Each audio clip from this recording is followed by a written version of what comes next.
everybody! Welcome to the GamezAttack podcast, episode 36. This is GamePass Hikes Again, as the name of this podcast episode. And thank you for joining me today. I hope that sounded good. I hope that came out good. I tried to break the music a little ahead of time, a bit smoother this time, try to smooth things out.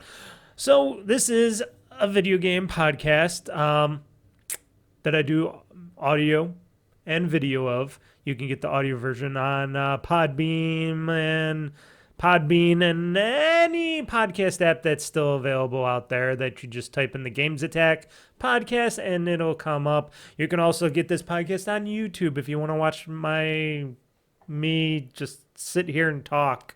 And I got the cool graphics on the side here and stuff and the cool virtual background that I do. So you can choose to watch that too, and as you listen and watch and hear me do some podding. So this is the 36th episode of the GamezAttack podcast here on OldFreakyGamer.com, which you can go to see more podcasts, videos, gaming stuff, because this is a gaming podcast. And as the title ensues, Game Pass hikes again. Oh boy. And this is why we're starting off, and we're going to kick off with the gaming news with this story. So this is going to be basically a rich podcast-filled news podcast. Mostly about the Xbox Games Pass news that just hit not too long ago. And here we go into the news, because we're going to kick it off with that, folks. Bam!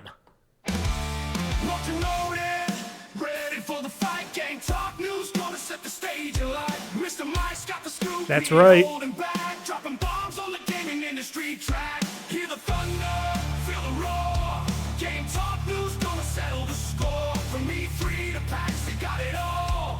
And price hikes. That's a definite. Yes. Gaming news in his house. That's right. I have a lot of the gaming news in his house today. Woohoo, yeah. Yeah.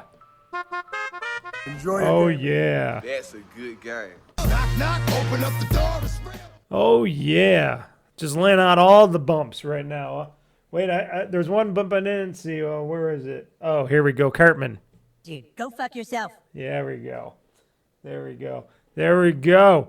So we're going to kick it off in this podcast today because I'm sure a lot of gamers, a lot of Xbox PC, anyone that has anything to do with Microsoft and Xbox and their games and what they offer, Game Pass, all that stuff,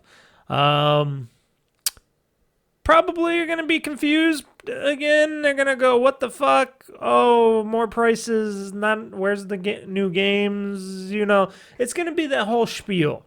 Even though people like me, mostly me on my podcast, and I know I've stated this many times a long time ago before, and yes, I am, as I like to point it out right at the beginning of all the shows that I do, all the podcasts, stuff like that. Yes, I am a Microsoft Xbox fanboy, but even, I can get to my limits as well, on stuff like that. I used to be a Google fanboy, I admit it, back in the day, and then Google really shit the bed and really shit themselves bad, and you just don't want to be there with that stank on you, you know what I mean?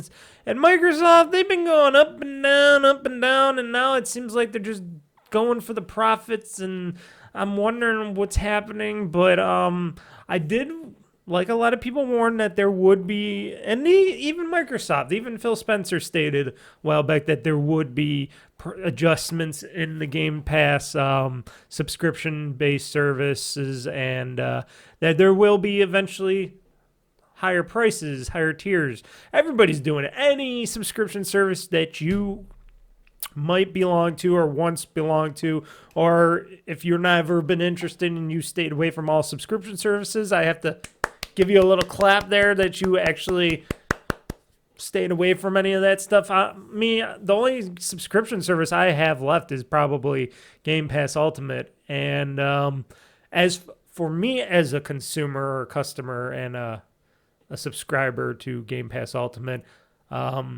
still as of today, even though soon there will be the price hikes and stuff, and I'll be going through this whole thing and the tiers and all that, to me, up till now, I am still a very, very happy Game Pass Ultimate subscriber.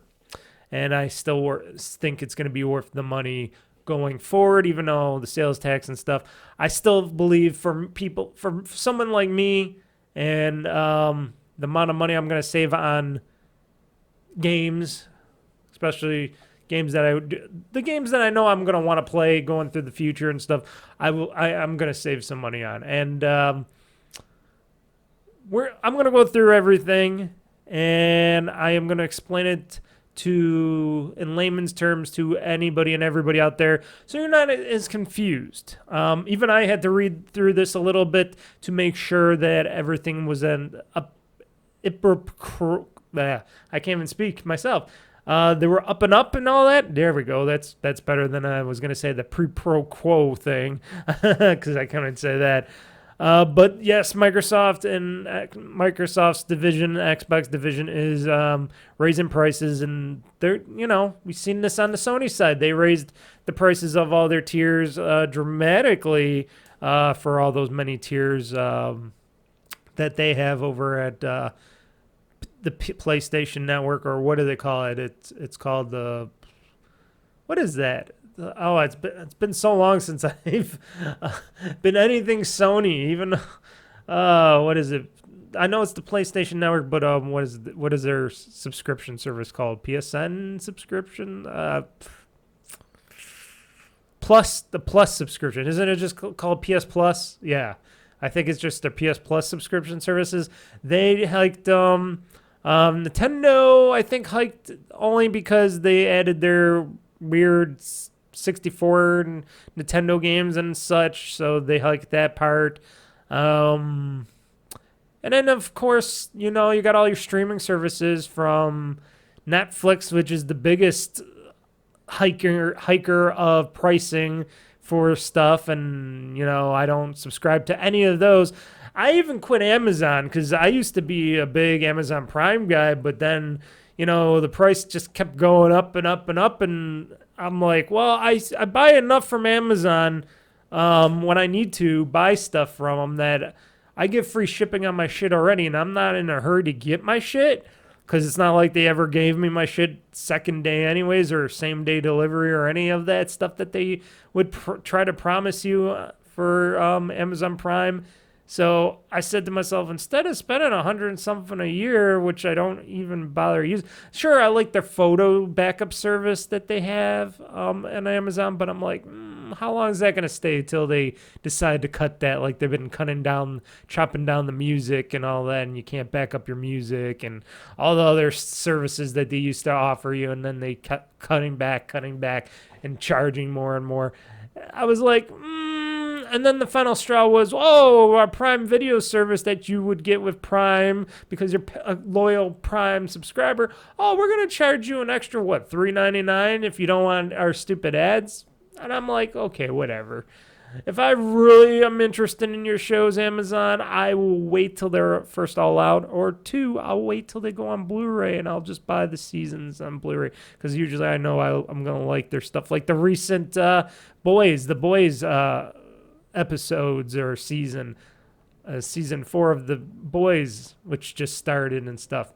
I'm very interested in watching that, but I'll wait till it goes out on Blu-ray, because they will put it out on Blu-ray, and I'll just buy it on Blu-ray without ads or any of that bullshit. So the only subscription service, like I said, I have left, and the only one that I see that I will continue to have in the foreseeable future is Xbox Game Pass Ultimate, because I get a lot of value out of it because I have a console still, an Xbox console, and I have a PC here, this big gaming giant PC, and of course I have my ROG Ally, which is my portable gaming of Xbox on the go for PC games and stuff. So I get a lot of value out of Game Pass Ultimate, and there's always usually something interesting on Game Pass that I want to play. Usually there's too much on Game Pass, and I still got a whole stack of Game Pass games on my ROG Ally, on my PC here, and on my console that I dab into sometimes or want to dab into, but I just never have the time to do so. So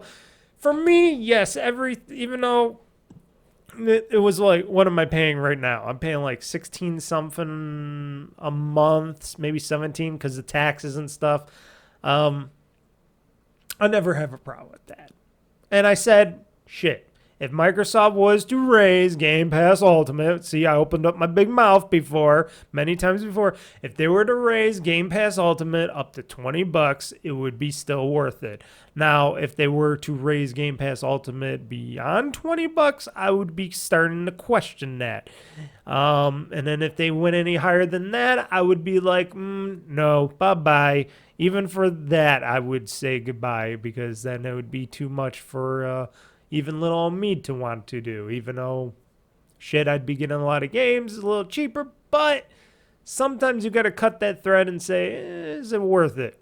And then they still do the whole weird gold thing between the Game Pass things, and that confuses things more, I guess, for people, because the gold is inside the Game Pass, I guess. Subscription services. It's a little bit of a shit show, I gotta admit.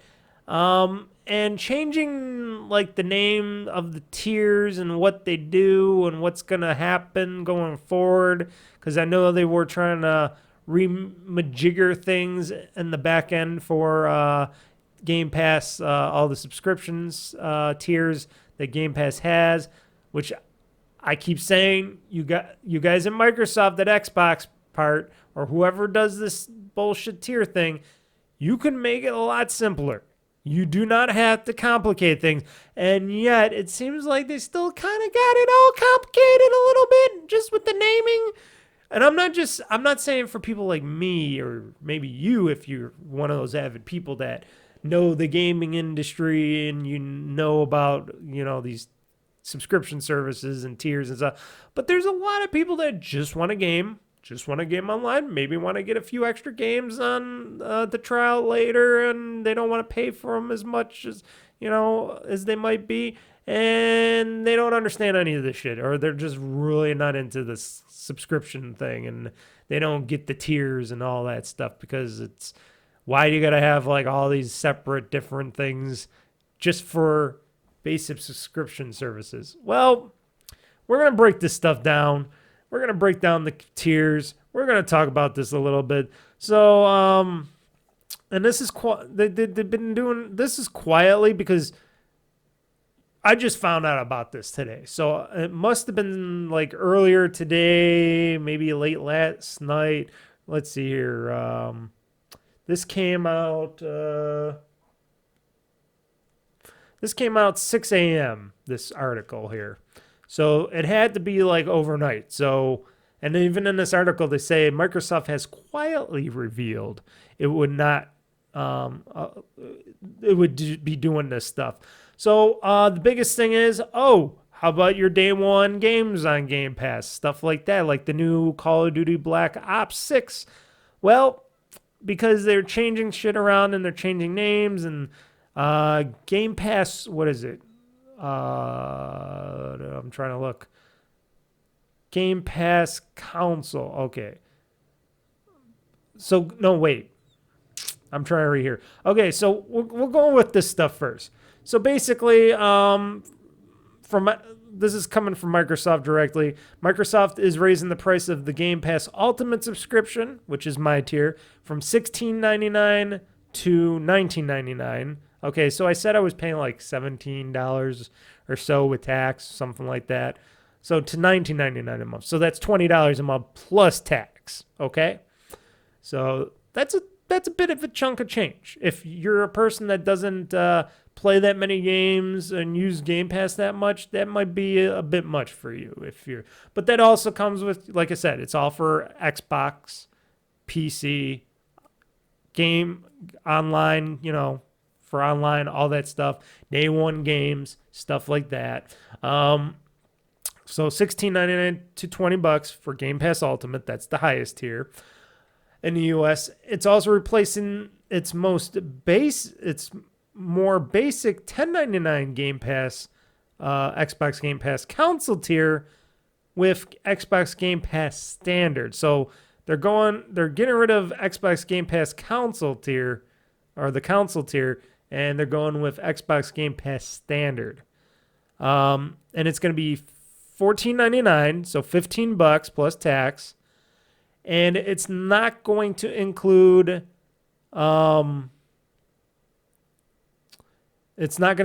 day one games, apparently.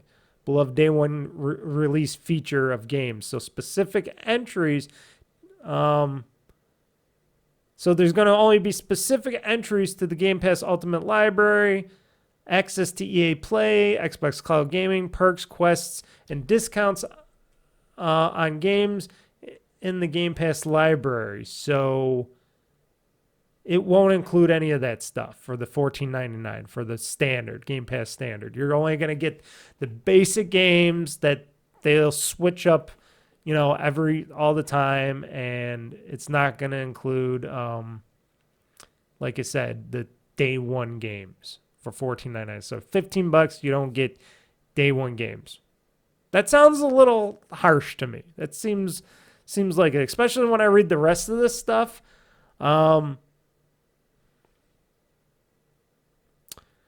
Microsoft also didn't comment to eventually bring these titles to Xbox Game Pass either, stating such titles such as Call of Duty Black Ops 6 may be added to the library at a future date. So games like Black Ops 6 will not be on Xbox Game Pass Standard for $14.99. And we all know this is just because they want to make more money off the service and make more money off these games and stuff. It is a money grab. Yes, it is a money making thing for the money machine that is Microsoft. Those wanting to play these games at launch and potentially at all will therefore need to pay for the rolling $20 a month Xbox Game Pass Ultimate tier once these price changes go into effect for new members on July 10th, 2024, and existing members on September 12th, 2024. So you got to get Game Pass Ultimate to want to play these games. So what I am seeing here, and I'm going to keep reading this because it still seems a little complicated, even to me that knows this stuff, but I don't know all these tiers directly because, like I said, I got Ultimate, so I get everything that they can give me for my money. So Game Pass, or PC Game Pass, is also raising its rates from $9.99 a month to $11.99 a month, or $12. So from $10 a month to $12 a month. Okay, so two more dollars. Well, the most basic Xbox Game Pass core tier is raising from $60 to $75 a year. That's a big jump right there. That's a very big jump for Xbox Game Pass Core. It will remain at $10 a month, however. And is that basic? That's basically you get online with that, with Game Pass Core, and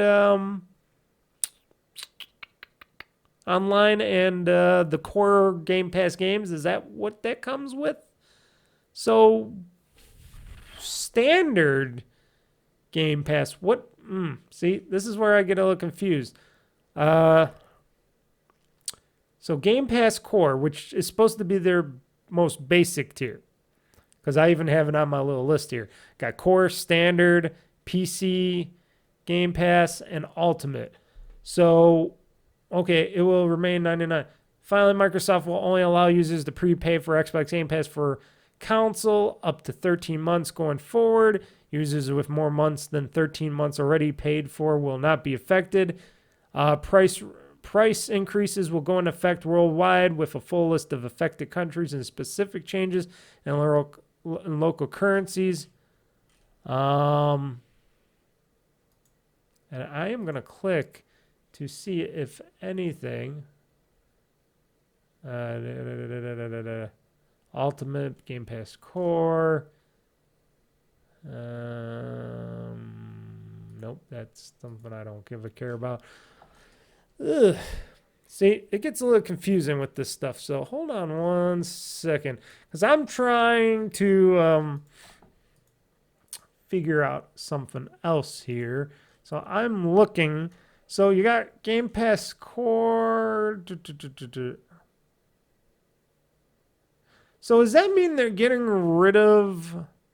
Because that's what it sounds like to me. Okay, Microsoft rebranded Xbox Live Gold, the paywall premium with premium multiplayer titles to Xbox Game Pass Core a short while ago, and has done some small price increases over the years. Now we're getting another name change of sorts, as well as major changes to the basic Xbox Game Pass tier, as well as the range of the price increases. Okay, so soon Xbox Game Pass for console will be shuttered for new users only, so there will be no more Xbox Game Pass for console. Okay, this sounds like they're breaking it down a little bit easier in this article. Users currently on Xbox Game Pass for console will be allowed to maintain their subscription as well as day one games and the hundreds of titles in the back catalog. Okay, so they can keep their subscription. Okay, for how long though? New users on Xbox Game Pass in the near future will be greeted by a new Xbox Game Pass standard. And I'm going to move this over a little bit because I need to move my mouse over so I can do this without hurting my wrist here. Okay, so new users on Xbox Game Pass in the near future will be greeted by a new Xbox Game Pass standard, which that's replacing Core. Okay. This is more like EA Access, which includes Xbox's back catalog, but does not include day one games. So Game Pass Standard, which is replacing, Game Pass for console, is going to not include day one games, even though you're paying $15 a month for it. And this was priced at $15 a month, $14.99 if you really want to be specific. And will also include Xbox Live Gold for multiplayer, now known as Game Pass Core, confusingly. Yes, because it seems like Microsoft's doing the confusing thing again, and they don't need to. It doesn't include Game Pass Cloud Gaming. Game Pass Standard is supposedly launching in this September. So it does not include cloud gaming. It does not include day one titles, but it includes Xbox's back catalog. But it's also, they stated in the other article also that it's not going to include access to EA Play, cloud gaming, perks, quests, discounts, games, and discounts on games in the Game Pass library as well. So for $15, you're kind of getting ripped, I have to say. If you're not getting any day one games, you're paying for that for gold. It's not like Core. I thought Core was supposed to be the basic one, the most basic one where you don't get any of that stuff. And it didn't. I know that you probably don't get none of that stuff anyways, because Core is something where you just didn't want Game Pass Gold or anything like that. And that the standard version was supposed to give you all that, plus your basic Game Pass stuff and all that.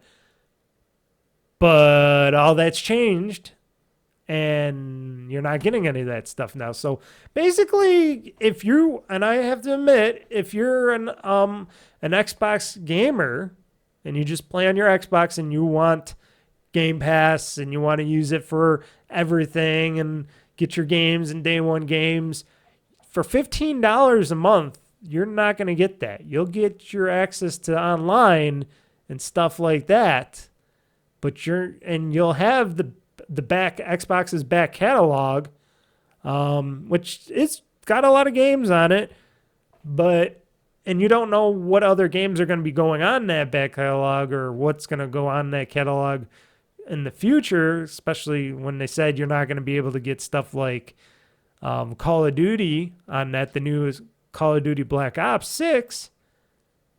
And you're not getting any perks, stuff like that, or anything else. That seems like, for $15, that seems like you're getting ripped. You're getting ripped for $15 because we'll keep going on here. So, let's see here. And then, like they said, from September 12th, 2024, Microsoft will only allow existing users to stack Game Pass, Xbox Game Pass for console up to 13 months using prepaid cards and the like, which will continue to function in perpetuity. If you have more than 13 months stacked already, you won't be impacted. I didn't know that you can go past a year, or more than that. I think people said they were able to go up to 3 years. I don't know why they don't want. I remember now because there's new laws and there's a lot of stupid laws going on in the country for subscription services, and they don't want people to get ripped off from their subscription. I think people are pretty smart with their subscription service because they think they're getting ripped off and they're not worth a value. They're not going to buy them.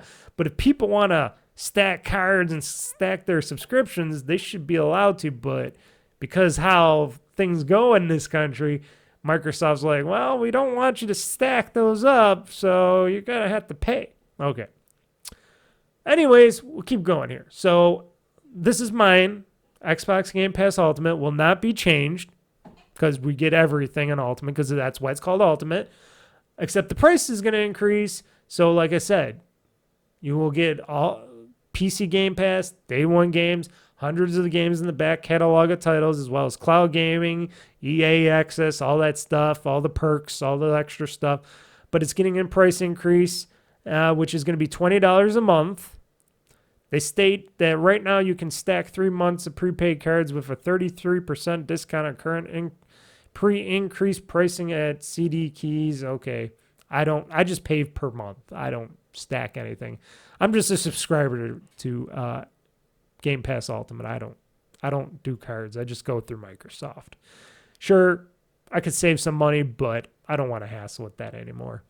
Now, if I was a more broke Mr. Mike, I would do that, but I'm not as broke as I used to be. So, and then now they're talking about PC games. So PC Game Pass is also getting a price increase from $9.99 per month to $11.99. PC Game Pass will also continue to get day one games. So this is the funny thing. So if you're on PC Game Pass or Game Pass Ultimate, well, I know on Game Pass Ultimate you get everything, but if you're on PC Game Pass, you get day one games. So you will get the Call of Duty, Black Ops 6. But if you're on Xbox Standard or Xbox Game Pass Standard, and you're paying $15 a month, which is more expensive than PC Game Pass, you don't get day one games. So you, as the person that's paying for something that's more than PC Game Pass, and you're paying more for than core, you're getting fucking ripped off there. You're getting ripped off because you're not getting your day one games at least. I don't know about cloud and everything else, but you're getting fucking ripped off. That's what it sounds like. That's what it is. You're getting ripped off, people, going forward. Xbox Game Pass Core, Xbox Live Gold Multiplayer gets an annual price increase. We talked about this to $74.99 from $59.99, so that's a big increase. But will remain $9.99 a month. But still, it's expensive if you go with the annual pricing from $59 to $74.99. So that's a $20. Wait, hold on. Let me do the math here on my calculator because I can't do math in my head because I'm stupid. So I'm just gonna go 75. Fuck the 99. I hate when people do the 99. Minus 60. There we go. I could have did that math, but I was being stupid. So that's a $15 increase for the annual subscription cost for Xbox Game Pass Core. And like they said, price increases are going to be global. For users with recurring billing, that is me, the new prices will take effect on September 12th this year of 2024. Giving you some time to cancel if you don't fancy that the changes. I don't care. So Microsoft now has a support page up with these dedicated changes. Okay. Let's see here. Okay.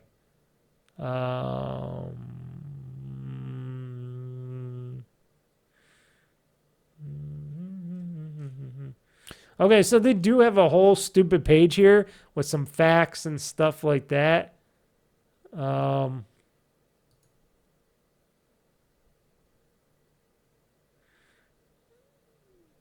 Okay, so they're saying Xbox Game Pass Standard gives you hundreds of high-quality games to play on your console. Also features the benefits of Game Pass Core, such as online console multiplayer and a select member deals and discounts, including 50% off select games. Okay, so so the one article. Good thing I'm reading the direct source now, because the one article said they wouldn't get any of the discounts and stuff on if you got Game Pass, Xbox Game Pass standards.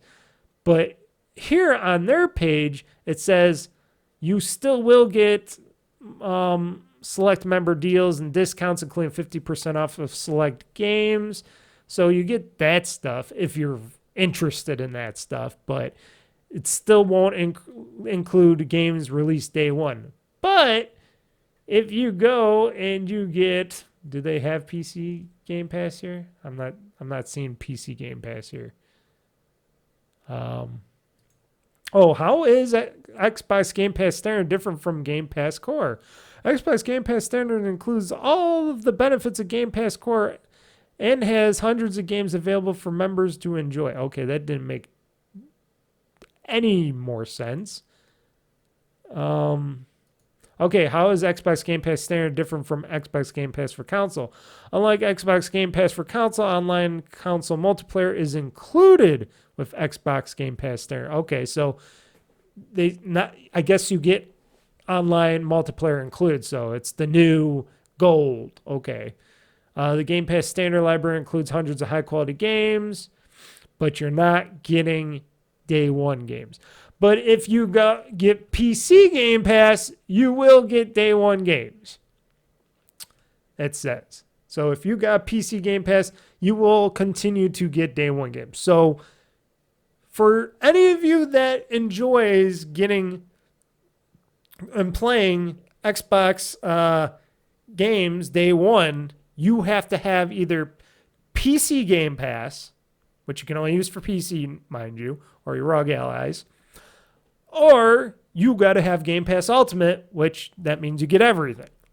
So Xbox, they're not offering a console version of you get day one games on Game Pass console anymore, like they did before. And of course, Core is Core, which you just get whatever their basics selection of the hundreds of the many games that they got for Game Pass in general. But console is for if you want Xbox Live, so you can play multiplayer games and such and stuff like that. And I got to say, folks, and for you console players, especially people that were probably happy when they were getting day one games on Game Pass, stuff like that with their consoles and stuff, I got to say you are getting ripped off here. I'm saying for $15 a month that you're going to have to pay for online access and all that stuff, you know, that not, and everybody says this on every podcast and every show, and anybody that speaks video games, that nobody should have to pay to play online anymore. But that's not changing the way Microsoft and Sony and people do that stuff. Even Nintendo still charges you to play online now with their $20 a month or higher tiers if you really want to spend some money with them. I feel sorry. I feel sorry for anybody that's just a console player that wants to save some money. I know where Microsoft is going with this, or I should say Xbox and stuff, or Microsoft in general, because they're the ones overheading this. It still seems a bit stupidly complicated, and they should make this still a lot easier, but you're talking about business people here. Business people, it's hard for them to make things simple. It's hard for them to just simplify everything. It's all marketing. It's all these business people, and they just want to confuse people so they can make more money. And all they're doing is kicking themselves in the ass now because they're making themselves look worse because they're doing what Sony's doing, where they're making too many tiers. They're doing too many stupid things. Then you got to go through the weeds here and pick out, well, what do I want? What don't I want? This and that. Oh, fuck it. I'm just going to go like me, Mr. Mike, and pay for the ultimate tier because I don't want to deal with all that stuff. Sure, I play on PC, I play on Xbox, or maybe I don't play on Xbox or PC or something, but I want the day one game, so I got to get ultimate anyways, which I'm not going to use the PC part of it because they don't offer it on Xbox Game Pass Standard. So, or Xbox Game Pass, standard, instead of calling it console, which console made more sense, because that's for the console, not, why are they calling it standard now, and not just keep it console? I don't know why, that made no sense. They should have just called it Xbox Game Pass for console, because that's what you're getting it for, the console. So why the fuck are they doing that? Hold on. That was the wrong one because I went wrong. Dude, go fuck yourself. That's right, Cartman. What? Dude, go fuck yourself. That's what they got to do. Go fuck themselves. I'm surprised Phil Spencer, he spoke, and it's not just him. It's the whole marketing. It's the whole management team. And I know they got to listen up to their higher ends there, but that is stupid. It is a stupid thing. What is going on over at Microsoft besides them saying, money, money, money, what are we going to get? And I'm not saying Phil Spencer and Sarah Bond and them are trying to get the money. It's the money people. It's the marketing. It's the business uppers that want the money. And it's from on high, and they're saying, hey, you got to do this shit because we need to make more money. And on these investments that we're making into Xbox still, and gaming is not cheap. And what they're doing is they're basically going to ruin their console base even more by hindering people from wanting to continue on with their subscriptions or even continuing on playing on their console altogether, because all the people, the norms out there, if you're a norm and you know it, norms like you, or even if you're not a norm and you understand, and I know I'm understanding now, you're getting less for what you pay. Because basically, if you're spending $15 a month for Game Pass Standard, which used to be called console, and it's not core, because core used to just be, no, you don't get online. You just get the hundreds of games that they provide for Game Pass. For your Xbox, that's all you want. There you go. You get some, and we'll rotate the games out. That's what they were saying. I understood that because that's what core is. You didn't get all the fancy bells and whistles, all the extra hooplas and stuff and discounts. It was just core games. Here you go. We're going to change them out once in a great while so you can keep getting them. It's cheap. There you go. And then Game Pass for console, before they changed it to now the standard going forward, that was going to be Game Pass Basic just for consoles, because you didn't own a PC, you didn't want to play on PC, you just wanted that, and you wanted your day one games. That's what the promise was for Game Pass originally, for console. And then you were going to get your Game Pass games, and the new games for Game Pass for console games would be going on there. And things would be great for you. And then you get, of course, Xbox Live Gold membership basically in there and all that other stuff. And then you would have PC Game Pass, which, of course, is a little cheaper because they figure people still don't play as many games on the PC, Xbox side of things, which that's just, I don't know. I'm Ultimate, but it's good for me because then they keep trying with PC Game Pass in the future with more great PC games because I play more of my games on my Raw Galley and PC anyway, so better for me. But still, when PC Game Pass looks better and cheaper than regular Game Pass standard, which should be still called console, you might as well spend the $20, people. What's another $5 and some change to get everything for Ultimate, where you get all the day one games, all the extra discounts, all the other stuff, EA plays, stuff like that. You get the what else? I'm trying to think. The PC side, of course, but that's if you have a PC to play games on. Oh, and of course, if you really want to stream your games and play the games on the streaming cloud gaming service that they have, I would just go with Ultimate. But I know a lot of people are going to say, oh, it's too expensive. $20 a month is too expensive for this gamer. I'm going elsewhere. Okay, I did state this, and I said this multiple times to people. Gaming is not a cheap hobby. If you cannot afford to game, then you do not game or play. I am sorry. Gaming is an expensive hobby, especially nowadays. And I hate to say it because, you know, I'm always an angry person saying I do not indulge in the $70 games, even though basically nowadays all the games are getting $70, especially on the Nintendo side of things. But otherwise, I usually try to wait for discounts, or I get Microsoft points to get gift cards to save money, tons of money on future games, which I got a ton of Microsoft points now that I'm going to save on a bunch of future games that I want to get on my Xbox and stuff like that. So yes, this is not really good. It's not going to look good to them. And a lot of other podcasters are going to be talking some shit about Microsoft in the upcoming weeks. I know a few of them that are going to say, what the hell is going on? Microsoft making it so that people don't want to play on their systems. It's just another thing to stab Microsoft and Microsoft stabbing people in the backs, trying to collect that easy buck when they're not really selling that many in consoles and gaming and stuff, and they're not really doing good and well in the gaming market right now. Do you really want to add another bad mark to your list of bad marks on this subscription service that is completely still a mess and is completely outrageously, I don't know.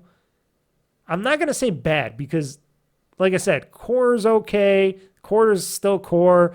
PC Game Pass seems like a great deal, and I got Ultimate, so it doesn't matter. I get in the Ultimate deal because I got PC, I got Xbox, I do all that stuff. So, you know, $20 to me, okay. Like I said, if it goes up to $20, it's still worth it to me because I'm saving tons of money on day one games, or not just day one games, because I don't even care about day one games. I like getting my games day one from Microsoft and stuff like that. I can't wait to play Call of Duty Black Ops 6 day one. That's going to be great, but it's not something I care about. But I get all these great games coming to Game Passes. Just saves me a ton of money if I don't want to buy the games outright. And if I was just a console gamer still and I didn't play on PC and I was just getting Game Pass for console, or should I say going forward standard, I would say I would be getting ripped off. I'd be like, what the fuck? I'm spending $15 for what, Microsoft?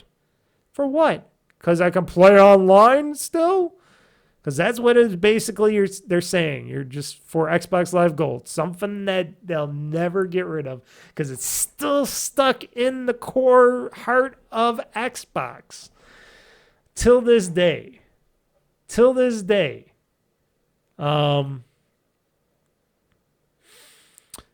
And they know it. Everybody else knows it. But the business people, the business end of Microsoft will not let that cash cow of Xbox Live Gold go until they killed the product itself, which is Xbox, because they will not let that Xbox Live Gold go. You want to play online on your console? You gotta pay. Gotta pay to play, brother. So people, I'm sorry. I am sorry as a gamer, as an Xbox Microsoft fanboy. Yes, $15 for what is going to be known as Xbox Game Pass Standard is going to suck. But if you're just playing games and you'll still get you'll get Game Pass Core for, the other Game Pass games you can play on there. I hope that works out for you. I wonder what that means going forward, because that's probably why they're not putting out any other Activision Blizzard games, and the only one that we ever got was Diablo, and not any other Call of Duties or anything else ever, which is kind of still, I'm going to admit right now, weird, because they can announce that, we'll just flood the market with all these games. But then people are saying, no, then nobody will play the new Call of Duty. Of course people will play the new Call of Duty, because the new Call of Duty is the new Call of Duty. And if you got Game Pass Ultimate or whatever, of course you're going to be playing Call of Duty on it, or you're going to buy it. So I don't know why they wouldn't want to try to make Game Pass the best Ultimate deal on the planet by flooding it with all those Activision Blizzard games, but I'm not a businessman over there. And I'm thinking with my brain, and they're just thinking with their pocketbooks. They're like, let's see. This guy's got a big fat wallet here. I know it's hard to see because it's gonna go out of. This guy's got a big fat wallet. He's got a lot of cash. Let's get that wallet open and flood out all the cash and credit cards and the money. Let's go. Let's go. That's all they do. That's all the business people do. They don't think, let's try to make this still a great value for our consumers. For all those patriots of ours, let's try to make this a great value, make it easy, make these tiers nice and easy, and make it great values, but still we'll be, we're going to up the prices a little bit, but we'll still keep them all a great value and keep these people happy, make them more happy, and we'll make more money. No! Why would they do that? Why would anybody do that? Anyways, people, my thing is, if you still want to be in the game and you want to get your day one games and stuff like that, and you do play some PC games, just get Game Pass Ultimate. Stop being a cheapwad. $20 a month. You get all of these hundreds of games. A lot of new games always coming on there. Always interesting games. I've been playing a whole bunch of stuff, all the time. It's just a good value. I know you still want more Microsoft Day One games. I know they're still promising that. I know they're always letting people down, but come on. Anyways, people, this is still kind of a mess. I simplified it out as best I could. You can go to Game Pass on Microsoft Store if you go to Xbox and you go to subscriptions and billing, or you could go to search Game Pass updates announced for July 2024 on Xbox. They put it all down for you. I just told you what it was. Like I said, $20 a month for Game Pass Ultimate to me is still decent. But going forward, if they try to up it beyond that, time will tell. Time will tell, because if they try to get too greedy with that, with Ultimate and stuff like that, even this gamer, me, Mr. Mike, would decide to go bye-bye from Game Pass Ultimate and Game Pass and all that stuff. Even I would say, yeah, this would be a deal breaker. And trust me, I've done it once. I've done it twice. I've done it with Prime, Amazon Prime, which I had religiously for a long time when they kept upping, they kept squeezing, saying, how much more can we get out of this guy? There's only so much that a person like me can take. And for you. And the economy's just still in the toilets, so this is the bad thing to introduce now. I know they got, like I said, Black Ops 6 which they talk about. They don't talk about is also that Indiana Jones game that's supposed to be coming out soon. And what else? Isn't there some other game or something coming out for Game Pass Day 1 from Microsoft during the summer? Am I misquoting that? I thought there was something else. I know it's the Indiana Jones game, and then it's Black Ops 6 later. What else? There was something else. I can't put my finger on it. Maybe it's just a bunch of the other games that I'm going to actually buy going down the road. But, yeah. So, like I said, here, Game Pass for console is dead going forward. And it's going to be Game Pass standard. And then all the prices going up by a few bucks each, and you lose some, you lose more. I don't know. It's sad. It's every company. You have shareholders.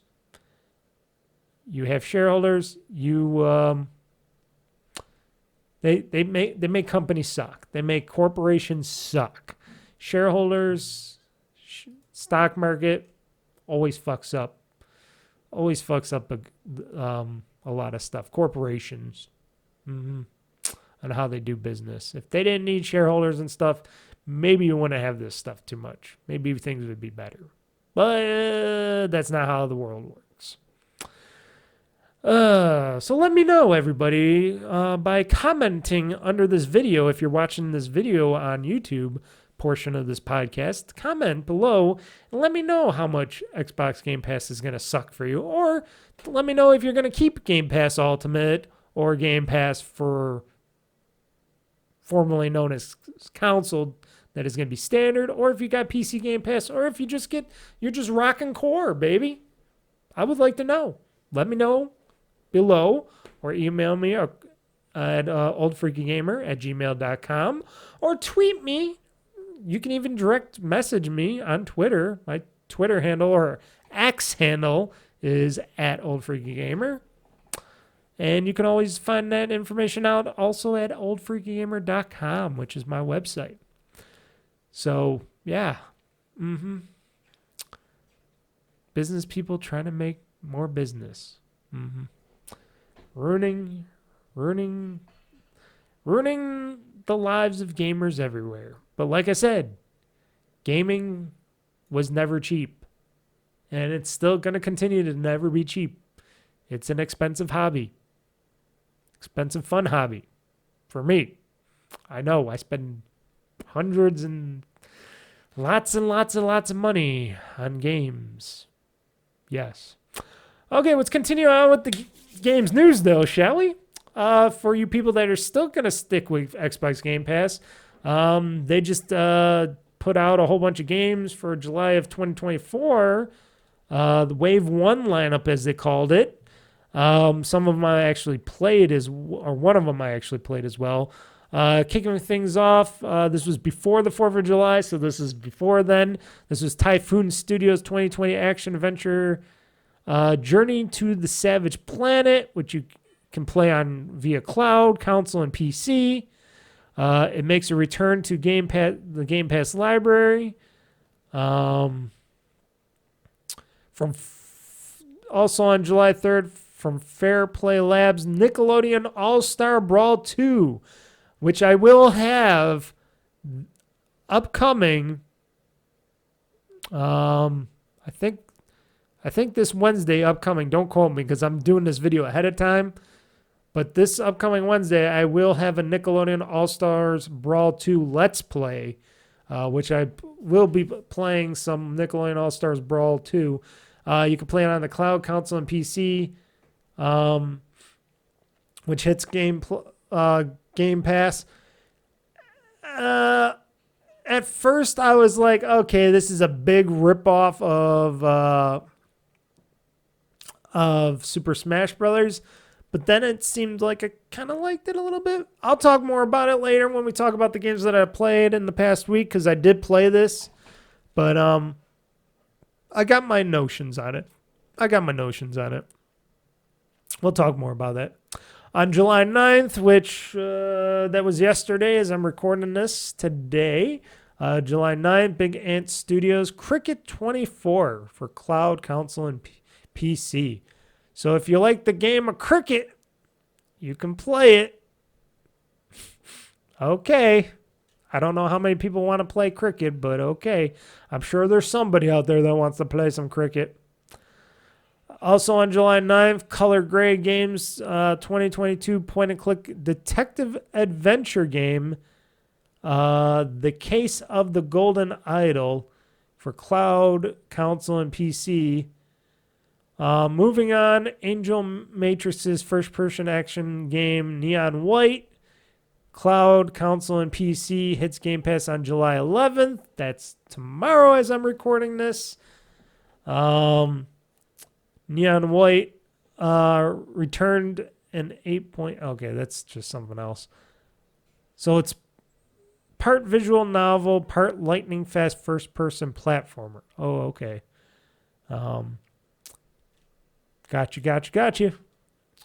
Also on July 11th, Awakeb's action-adventure game Tikya. Wait, Takaya? T-C-H-I-A? Takaya? Am I saying that right? Takaya? Cloud, PC, and Xbox Series X and S launch. Oh, they said Series X and S because you can't play it on the regular Xbox One. Oh, gotcha. Will launch on Game Pass July 11th. So it's the Xbox version includes the physics-driven sandbox latest update, which includes 8 new soul melodies and new outfits, additional perks, and wearing matching cosmetic items. Okay. I don't know nothing about that. I don't really care. Okay. Magical Delicacy coming to cloud, console, and PC launches as a day one Game Pass title on July 16th. That's a little bit out of this my way. This is a wholesome pixel art platform that lets players cook magical delicacies from a vast collection of ingredients in your own shop. And then rounding out July 2024, Wave 1 is the day one Game Pass launch. Flock. So Flock comes to cloud, console, and PC on July 16th. Flock is a multiplayer co-op game about the joy of flight and collecting adorable flying creatures with your friends. Oh boy. So these are the games for the game lineup of Wave 1 lineup for July 2024. And I'll go through them again. So Journey to the Savage Planet for cloud, console, and PC. Nickelodeon All-Star Brawl 2, cloud, console, and PC. Cricket 24, cloud, console, and PC. The Case of the Golden Idol, cloud, console, and PC. Basically, these are all cloud, console, and PC. Let's just keep going forward. July 11th, like I said, this is going to be now after this podcast, Neon White. Well, actually, you guys will know. It'll be before this podcast. Neon White, Takaya. Okay. And then July 16th, Magical Delicacy and Flock. So those will be the games that you can play on Game Pass. If you think they're going to be good or not. That is going to be your choice. And your choice alone, people, because I can't make that choice for you. Sorry, can't do it. Nope. You know what? No, people didn't have a choice on, and I found this out a little bit that day. This was on July 3rd. This was before July 4th, mind you. Was it right before July 4th? I don't remember. Maybe this was, it says July 3rd on this article. I thought it was earlier than that. So, basically, Xbox servers were down for the time period. I noticed it because I couldn't play on my console and my PC Game Pass wasn't working. I'm like, oh, is it down? And I had to go to the Xbox website to find out that, yes, all the count services were down. I couldn't get achievements through that or well, I could still get achievements unlocked, but they weren't going through and all that other stuff. And I was like, huh, that sucks. And it was down, I guess, till late at night. I think maybe even almost midnight or something. People says just after 4 p.m. Eastern, they were getting stuff. It was going on all day, I think.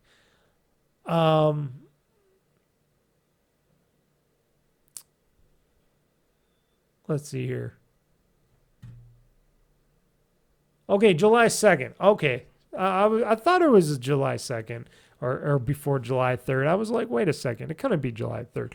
So, yeah, Xbox Online service went down on July 2nd with people reporting having difficulty connecting to games and services on the platform. And if you're not connected to their services or their online service, anything you digitally downloaded, you cannot play on your console. It says, sorry, you can't play this game because it's a digital game on our console, which is a big suck factor for gamers and people that, like me, that want to play our games, but we can't because if your service is down on your end and we can't connect for hours and hours on end,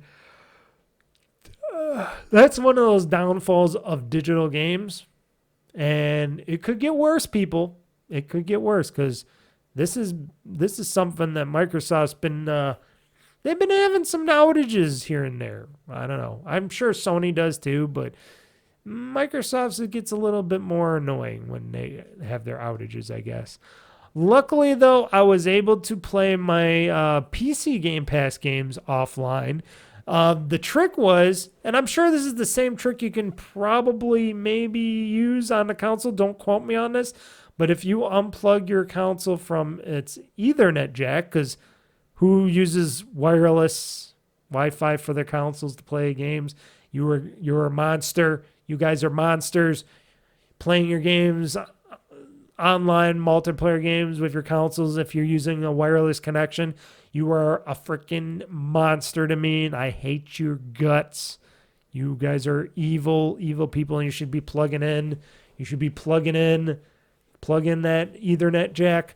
But if you're not, or even if if you're online with your console, just disconnect your online from the console. Just disconnect, either unplug your Ethernet jack, turn off your Wi-Fi to the console. You should probably be able to play some of those games. I'm not saying that all the games are going to be playable, but you should be able to play some of those games offline, which I didn't do, but I know that is a possibility, or it used to be. I don't know if it still is, but for the PC side of Game Pass, yes, I turned my ROG Ally off, and I enjoyed some gaming offline because I didn't really need it anyways, and I think my battery life was up too on that as well. But yeah, they were having more online issues, and it was because of the counts and stuff like that. It's like, why is there always issues with that portion?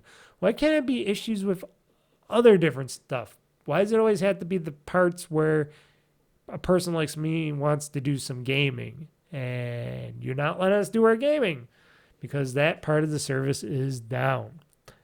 The authentication part of the service. This is why Microsoft and others should be more aware of, and they should be more on top of, and be thinking of better ways to do this than to have the people call home every 10 seconds on their console. That should be just like a once of a boot up or whatever down the road. Give some time before you want to, to do that stuff. I got no more to say on the issue. It's just Microsoft should be doing better, especially if they're going to be charging more for their tiers, especially for online and gameplay usage. Microsoft, you could do better. Xbox, you could do better. Phil Spencer, Sarah Bond, Matt Booty, whoever else, you can do better. You can do better at making being able to play offline games a lot better, easier on your consoles, because that's what a consoles was originally. A lot of consoles weren't online. Back in the day, I played my PlayStation, PS2, Sega Genesis, NES. I know I'm going back in time. I didn't have those consoles online. I know the PS2, you were able to get a Ethernet jack port on the back of it and go online with it, but I never did. I never did any updating of it online or whatever online. And games played great. They were playing great. Didn't have to patch them at all. No patches, no none of this. And now it seems like you need a patch for everything and nothing's working and everything's all not good for gamers. Not good for gaming at all. Gamers and gaming do not like that stuff. Okay, had to take a drink of water there. My throat was getting dry and hoarse because of all that Xbox bad news that I had to choke down just a little bit ago. But we're done. We're done with the Xbox news. We're done with bad news from Xbox, people. We're done with bad news Xbox here. So no more server issues. No more game tier changes and prices and ickiness like that. We're going to talk other games and stuff. So we're going to talk Nintendo now. So Nintendo, they were making sort of an announcement. They were speaking out, which Nintendo usually doesn't speak out, but Nintendo stated that the best way to stop Switch 2 scalpers is to make enough consoles to meet demand. So their acknowledgement is, hey, we know the Switch and we know there's always problems out when we're pre-ordering consoles and getting out consoles to everybody at launch, and we want everybody to enjoy our gaming and our consoles, and we want everybody to be able to buy and pay us lots of money for games and such and peripherals and stuff like that for new gaming consoles. We don't want you to not be able to get a console on the day one when we want to charge you a bunch of money for a new console, you know, and a whole bunch of games that we want to sell and make a ton of money and look good for our stocks and profit shares and stuff like that. So, you know what? We're going to double our efforts. That's why we pushed back the Switch 2 launch, so we can get more chips made for our consoles, and then we can pump out more consoles. And we're pretty sure we're going to have a lot more consoles out this time for this launch of the next Switch, whenever we announce the next Switch, which should be sooner than later. And then when it comes out, everybody will be able to get a Switch. We'll make sure everybody around the world, at least most people around the world, will be able to get a Switch day one if they're available in their regions. Because originally Nintendo was like, hey, when the Nintendo Switch launched back in March 2017, which, boy, that was a long time ago because we're in 2024 now. Wow, the Switch launched back in 2017. Man, I can't remember 2017 anymore. Can you? I can't. Shit. 2024 to 2017. Oh, holy cow. Hold on. 2024. Whoops. I know I can't do math. I suck. Minus 2017. That was 7 years. Okay. Sorry, my brain doesn't work right now. It's bad at math right now, so I had to do a quick click. Forgive me. 7 years with the Switch. I can't believe it's been 7 years with the Nintendo Switch already. And I still have my day one launch Switch. Go figure, eh? Wow. So back to the news article. So March of 2017, it suffered from constrained supply. I was able to get two of them at launch. I sold one of them. I think I sold one of them, or did I return it? I forgot what I did do it. I got two because I pre-ordered from two different stores, two different places, and then I wanted to wait to see which one came first or if one got canceled or whatever. So I like doubled up my bets on the console. So I was able to get like two Nintendo Switches at launch. I was going to try to sell it, but, you know, there's so many people selling Switches and stuff online. I was like, I didn't want to deal with that, right? I used to, but nah, not anymore. So basically, constrained supply boosting scalpers who sold the console at inflated prices. In recent years, the manufacturer of the Switch was affected by the shortage of components, making it hard to find. I guess that was a thing. I already had a Switch by then, so... I hate scalpers, too. I hate scalping. But for me, if I was going to sell my second Switch, that's not really scalping. That's just me selling a second Switch that I accidentally got. It's not me buying a whole bunch of Switches from wherever and stockpiling them to try to make a huge profit. It's just me trying to sell another Switch that I might have. So basically, like they're stating now, as a countermeasure against resale, we believe that the most important thing is to produce a significant number to meet customer demand. So basically, they're going to flood the market at the start with tons of Switch 2 consoles, or the Switch, whatever it's going to be called, consoles this time around. So scalpers can buy as many as they want, but there's still going to be more in the open that they can sell. So basically, scalped or not scalped, even if scalpers do go, oh, we're going to just buy more of these consoles, Nintendo isn't going to make as much money with the games and stuff that they're going to sell, but they're going to make the money off the consoles anyways, because Nintendo doesn't lose money on game consoles. They make money off of each game console that they sell. So I'm sure that trend is going to continue on with this next Switch. Hopefully, we'll see. I shouldn't say hopefully, but we'll see, because it's Nintendo, and I don't think they ever lost money on a video game console that they. So maybe the Wii U, because that was a bummer of a console that came out. That was a really bad console. Probably is almost as bad as the Virtual Boy. I tried out the Virtual Boy once. That was pretty bad, but the Wii U, that was bad. I don't give a shit what some nostalgists say.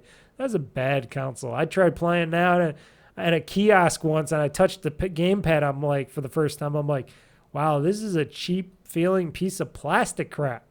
And I'm like, nah. Even when they had Wii U's, I was like, nah, I didn't want one of those garbagey things. But yeah, if scalpers want to buy up all the stock that Nintendo's going to be pumping out for this upcoming launch, whenever it is, and stuff like that, they're going to be out for a rude awakening when they're going to have all these. They're going to be sitting on this big supply of Switch 2 consoles, and they're not going to be able to sell them because people will be able to get them for like regular price, because Nintendo will keep pumping out more of these consoles from Foxconn or wherever they get their consoles made. And it's going to look stupid for these scalpers, because they're going to just spend a fortune on, and they're going to lose a fortune on all these consoles that they get. And I think that's a good way to, I think that's an interesting way to combat that. At least it's going to boost up sales numbers by dramatic amounts. And I think there's going to be some, I bet you there might be some interesting restock fees or whatever, like if scalpers are buying all these consoles from all these stores, I bet you there might be some return policies that they're going to have to go through. And a lot of these places might not let them honor their returns because they're trying to scalp a console or something. I don't know. If you're buying like 5 consoles from a store, from the same store, and then you want to return them all, I bet you that store would have some issues on what they would sell to you back. I don't know. Just a thought. Again. But it's interesting. That's a good notion. That's what I usually say too. If I was a businessman, I'd be like, yeah, let's just make more products so when it comes out, people will be able to have it. Because I think they're very safe. I think it's very safe to say that Nintendo is very secure right now in themselves, and they're very happy and secure on what this Nintendo Switch successor is going to do, that they're like, let's just go and roll all the dice, and let's just throw all the darts. Let's just make it so people can easily get this console. We'll just flood the market because we'll sell every one of those consoles still. and we'll make a ton of money. We'll put out new game software and stuff, and people will buy these units, and we'll make a ton of money, and like always, and we don't have to worry about anything. That would be my thinking too. Nintendo can do it. They're the Apple of the video game world. I would laugh still if there's still a shortage or something of these consoles everywhere. If people are like, oh no, I couldn't get a pre-order, or blah blah blah blah blah, and I'd be like, hey Nintendo, I thought you were gonna get this stuff fixed. I thought you were fixing the scalpers, but now it looks like it's not anymore. I don't know. It's gonna be interesting to watch the Switch 2 reveal and eventually launch. That's gonna be very interesting to a Mr. Mike. Mm-hmm. You know what? One thing Nintendo can't fix anymore, and I just talked about it, the Wii U. So basically Nintendo's saying, be careful, do not break your Wii U's, because Nintendo has ran out of parts to fix it with. So basically the Wii U is not fixable anymore by Nintendo proper. Now third parties and creeper heads, maybe, sure. But if you're looking to get your old bestie, whoever else liked this Wii U, which is very bad garbage humans out there, I know who you are. My one friend has a Wii U, and I'm like, this thing's a piece of shit every time I came in there. The only thing that was good about it that we played on his Wii U was Fortune Street, and that was a GameCube game. So, because the Wii U played GameCube games, of course, but otherwise, that was a piece of shit. I hated the Wii U, but then we got the Switch after that. So hey, one blunder went into a amazing piece of console that we got now. So the Wii U was just a step forward from the Wii, and I was like, nah. But now you can't get your Wii U's fixed officially by Nintendo because they ran out of parts. So they explained that the Japanese repair service for the console had exhausted its supply of spare parts. Man, that means, what does that mean? Does that mean a lot of people had Wii U's or bought Wii U's and they're breaking, and there's enough people out there with Wii U's that they were getting them fixed by these companies? Okay. As of July 3rd, that was a few days ago from this podcast, Nintendo will no longer repair Wii U hardware as the company has run out of parts to service the console. Let's see here.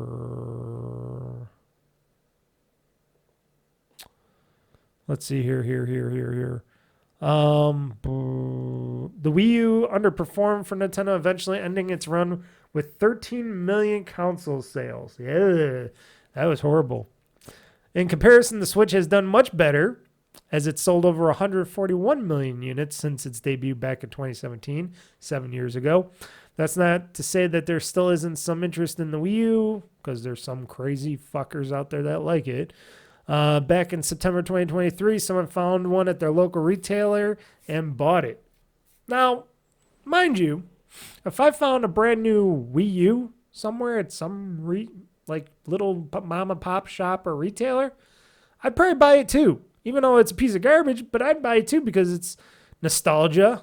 It'd be a piece of gaming history. And two, imagine what some motherfucker would pay for that if they were desperately needing a Wii U. Like, I know a Jeff Gerstmann out there. If his Wii U broke, he would be in shambles because he wouldn't be able to play that beautiful, beautiful Mario Maker game that he loves so much that he says you can only play on the Wii U because you can't play the Switch version of it because apparently even though you can buy a third-party stylus for the Switch version, he just doesn't like it. He just doesn't like it. He says it has no soul and blah, blah, blah, blah, blah. And I'm like, get over yourself, dude. Get over your fucking self, Mr. Gerstmann. You old motherfucker. I'm old too. That's why I'm OldFreakyGamer, but he's an old, bitter motherfucker when it comes to that. It's like, sorry, dude. And that's what's going to happen going forward. But, anywho, he would probably be the one if his Wii U broke and he wanted a Wii U to play games like that on. He'd probably buy it from me, and I would sell it at a nice little premium. just to say, here you go, sucker. Buy a Wii U now. Brand new. In box. Yep. If I would only know, I'd be multi, I don't know, thousandaire.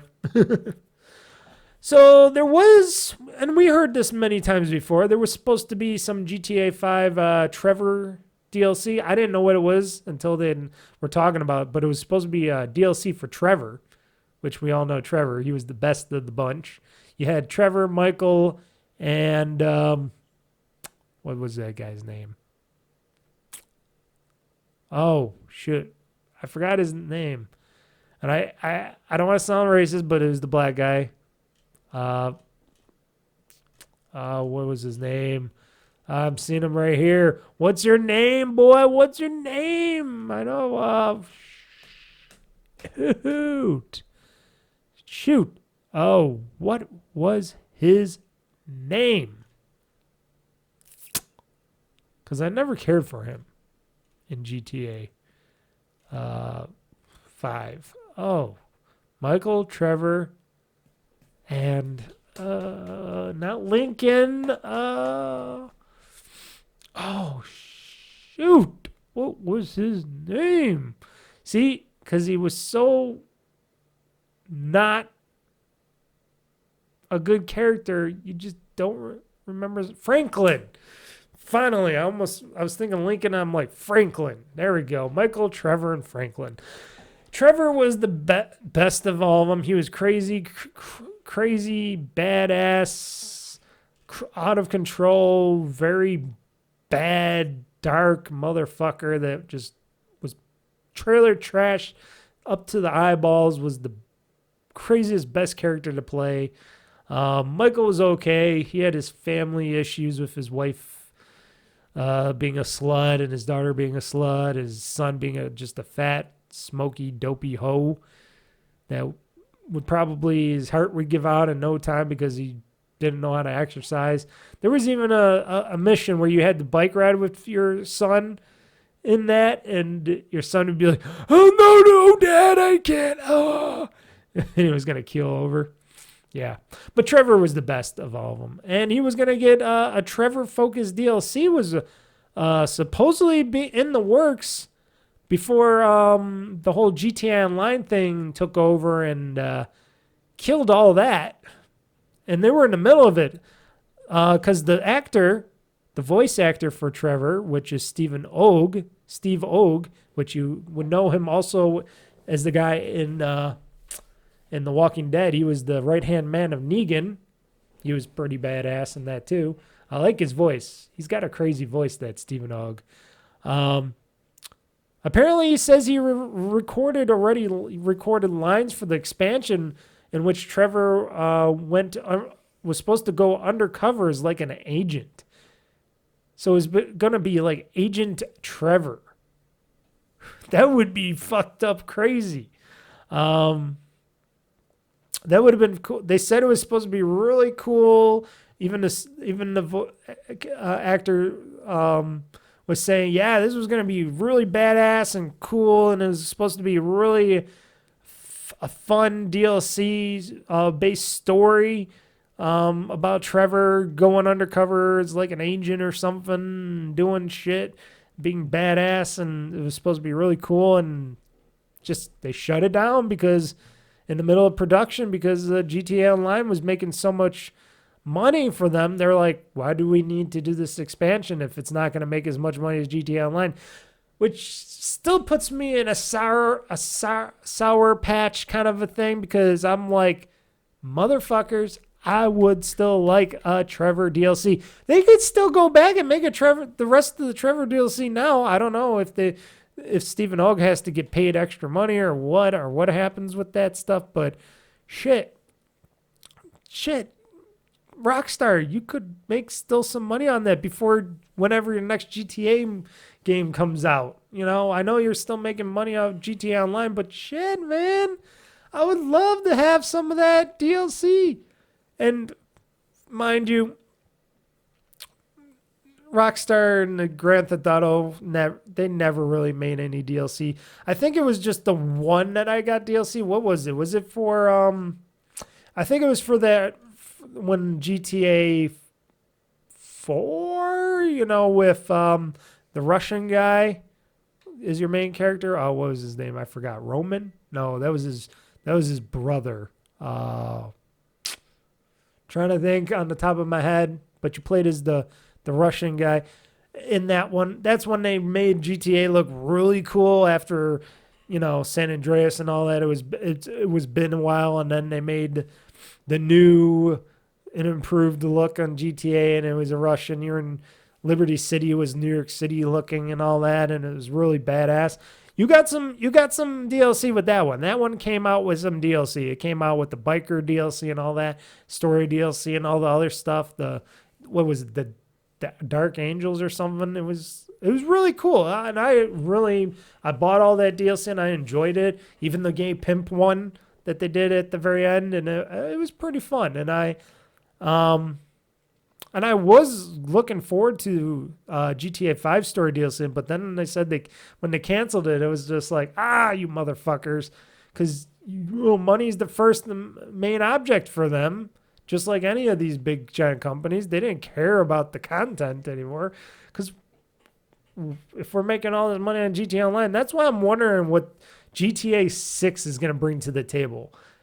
And how big they're touting this game and how big it's supposed to be and and they barely even said anything about it. They just showed like a bit of the game glimpse wise. It makes me wonder, is this new game going to be like all online? Is it going to be something where it's like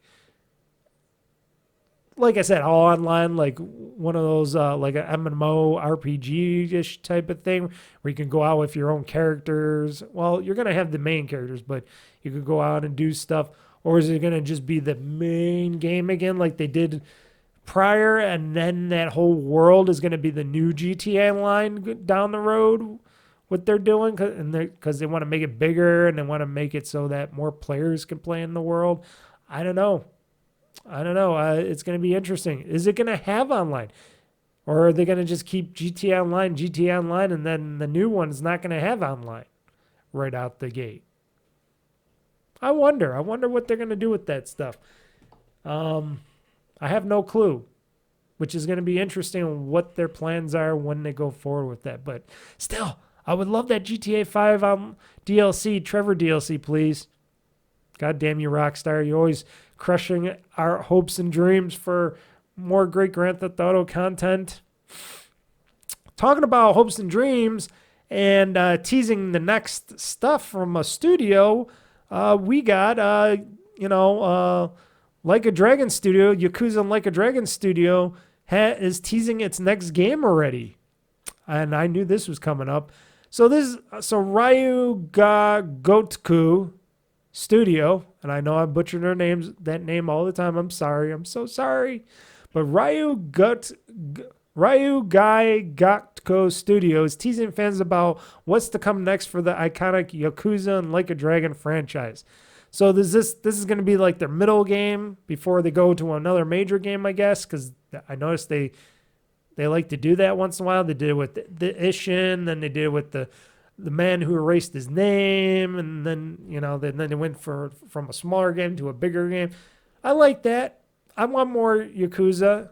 Even though I've been playing more Yakuza, I still want more Yakuza.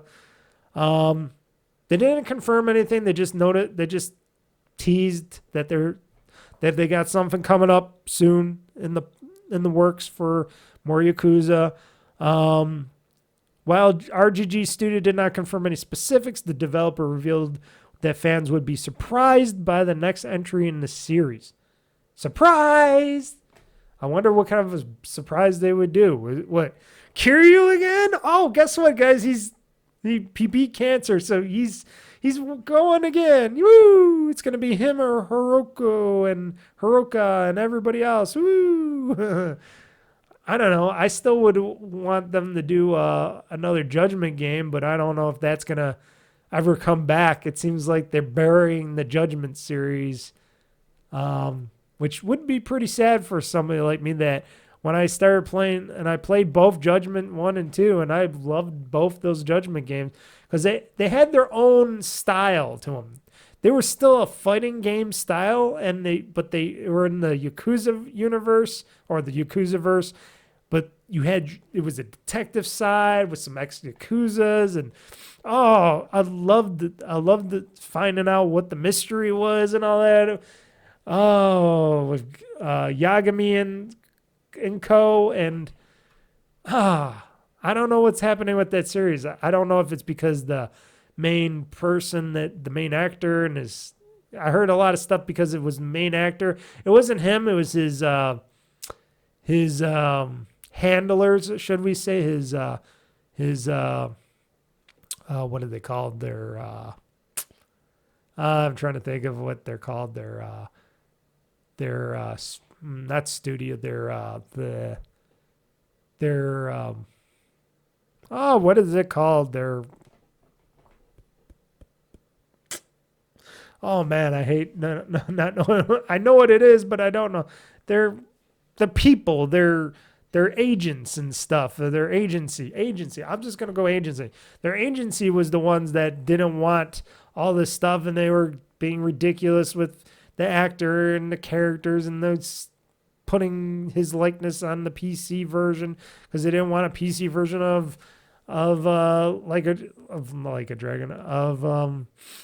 Judgment and Judgment 2 and stuff like that, and it was a lot of hassle and stuff. But I hope they can figure out a way to get that series back because those were good games. I really like those games. Also, in the article, it says the Like a Dragon franchise has been busy throughout recent years with a main series game and 2 spin-off games released and an upcoming live-action series in development, which I'm interested in the live series that's going to be in development. But I wonder if this is going to be another spin-off game. It's probably going to be another spin-off game, and then they'll make another Like a Dragon, whatever it's going to be called after that. But I'm always ready for more Yakuza games. I'll go back to streaming more Yakuza every Friday. That's me, Mr. Mike, Mr. Yakuza streamer, right here at OldFreakyGamer.com, folks. They got nothing more. They're just teasing and saying, hey, we got a game. We got something that's going to be cool. You will be surprised. We can't wait to tell you what. What is RGG cooking? I don't know what is RGG cooking. The Rock knows what he's cooking, but do you guys know what you're cooking? So going forward, Pal World developer signs deal with Sony to form Pal World Entertainment and expand the IP. No word on a PlayStation version yet, apparently, though. Okay. So basically, this isn't Sony or PlayStation buying up the Pal World developer or anything like that, or Pal World just going on to PlayStation consoles down the future or anything. This is just them working side by side. Like, I think it's just a business that the people, the Pal, it's called a Japan-based Pocket Pair, which made Pal World, which is a great game. I got to get back to playing that again. I stopped playing it for a while because I wanted to wait for some more updates, because I know they said they got a lot of updates that they're going to put into it. And I want to get back into it and play some more of that awesome fake Pokemon-esque type of game where you can shoot with guns and your Pokemon, your Palmon can have guns and all. It's pretty fun. It's a pretty fun game. Yeah. So they wanted to make their own Pal World Entertainment. They're working with Sony. Sony's helping pay for some stuff, I guess. They're going to work together doing some stuff to make Pal World even bigger, and they got some ambitions, but they're talking about that they're just teaming up with Sony. They're not getting acquired or anything. There's not a publishing deal of any sorts. It's just they're working together, trying to get this game more known around the world, and et cetera, et cetera, et cetera. And why not? So let's see here. So 15 plus million copies of Pal World has been sold on Steam alone. They've been having a player count exceeding 25 million in a month. Pal World became the third biggest Game Pass launch of all time. They made a ton of money. Yeah, everything was going good. And of course, a lot of people are like, oh, they're ripping off all the Pokemon and stuff. And the pals from Pal World, ripping off the Pokemon and all that. It's like, if they are, they're not. They're doing their own little thing. They're still making their own designs. And guess what? Somebody's going to come up with the same idea as another person. And it's a fun game. Pokemon don't have guns. You cannot... Your Pokemon trainers are limited in what they can do. You can't have a gun. You can't do all this other stuff. You can do a whole bunch of other stuff in Pal World. And it's a great game. I wonder if it's still like cheap or not. Like I could find out. I got it on Game Pass, of course, or I bought it on Xbox, PC, Game Pass and stuff like that. But I'm pretty sure, and I can't find where the Steam. I'm going to load Steam here for a second, so everything's going to go wonky.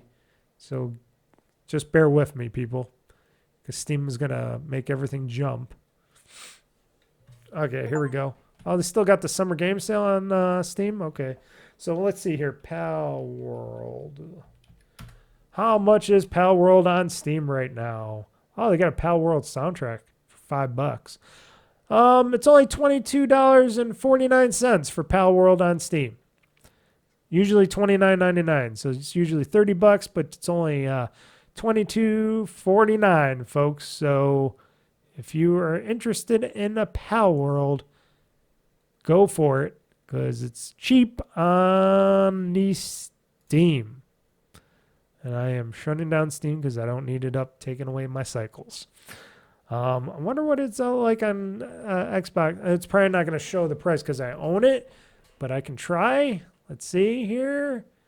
Let's type in Pal World on Xbox. I wonder if theirs is also... for that. Oh, it's only telling me to play. I can't buy it.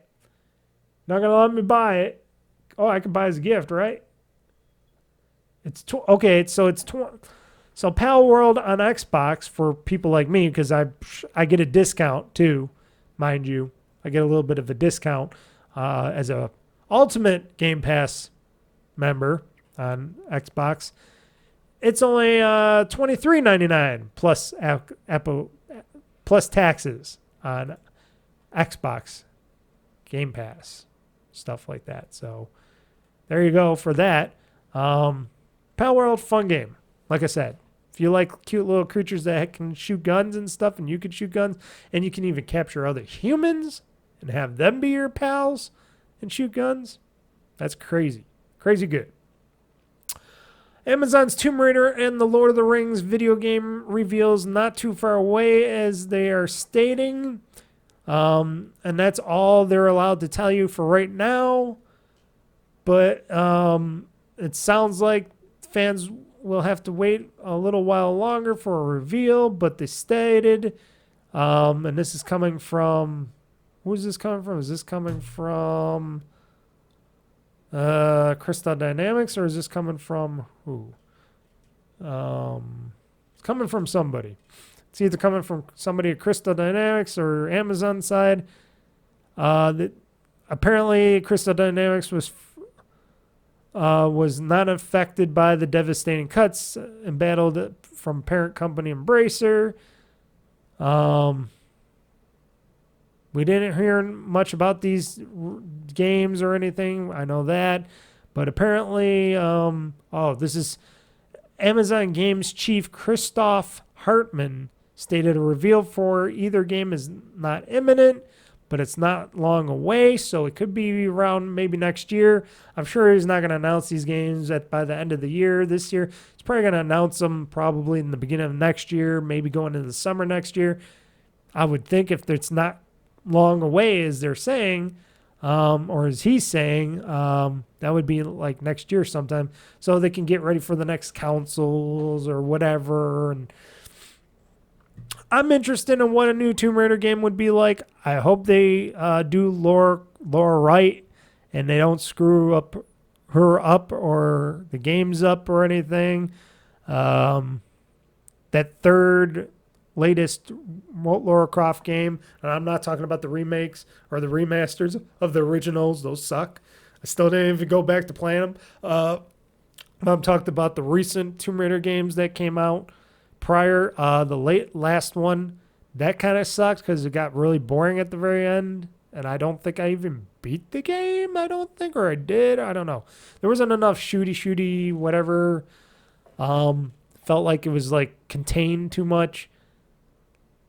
That I hope that we can get some more of that. I know the voice actress of Laura at the time is not coming back, that they got somebody else, so we'll just have to wait and see what adventures await us with the next Laura and Tomb Raider. Hopefully it looks as good as the last ones did, and this ain't something going back in time of, oh, we're going to dumb down the graphics and do other stuff. Hopefully it's a good-looking Lara Croft and good-looking worlds and stuff, and hopefully it's all good.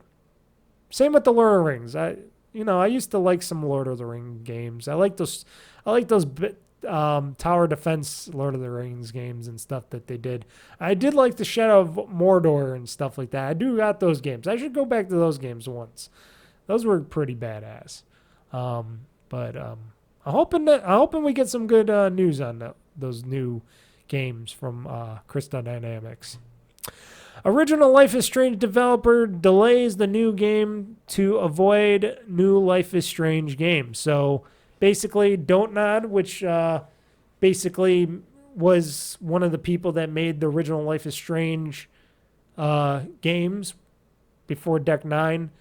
They were the guys that created the Life is Strange franchise for Square Enix, or under Square Enix, I think. Their upcoming game, Lost Records Bloom and Rage, got pushed from the third quarter of 2024 this year to early 2025 next year in order to avoid clashing with the new Life is Strange game. So that's okay. That's good because they don't want two of these story-based games to come out at the same time, and they're very passionate about Life is Strange. Okay. Don't Nod Entertainment is the original developer of the narrative adventure Life is Strange for publisher and franchise owner Square Enix. It's currently working on a new narrative adventure, Lost Records Bloom and Rage, while Square Enix has tasked Deck 9 with developing Life is Strange Double Exposure, which is going to release this October, which I will play, folks, just to let you know, because I'll probably be streaming that. Don't Not announced the decision to delay Lost Records Bloom and Rage to avoid the narrative adventure showdown with Life is Strange later this year. And even though they're excited just like you, we just wanted to have some accurate space so we can show what the game is to shine. And they say it's worth the wait, and then they can do some more polishing or whatnot if they needed to. So after Life is Strange, you're going to get the following year, you're going to get the Lost Records Bloom and Rage from Don't Nod, and it's going to be cool. More of these story-based adventure games, I like you. I like you a lot. Now we're going to get to the Dead Rising Deluxe Remaster that is going to come out, which I'm still up in air if I'm going to purchase it or not. Most likely I might purchase it. I might have to get somebody else on that to purchase it for me. It's coming out September 19th this year. They're basically ground up remastering everything inside the original. If you ever played the Dead Rising game and it happens in a mall, like a Mall of America type of thing, got all sorts of crazy stuff, and they're remastering the graphics, making a Frank West look more realistic, everybody else more realistic. They're adding some reality to it. Because the original Frank West, he was in the 360 graphics era. This is the 2024 graphics era now. New voice actor, which a lot of people were bummed out about, and that's in the next story here, which I'll just talk about. So apparently the original Frank West voice actor will not be in this new remaster version because they redid all the VO for Frank. I don't know if they did it for other people, but they did it for Frank's main voice actor. And the original voice actor stated that Capcom didn't ask him to return for the Dead Rising Deluxe Remaster. So let's see here. What's his name? So Terence J. Rotolo. Okay, the voice actor of Frank West is actor Terence J. Rotolo stated that he was not asked to come back or to reprise his role and stuff.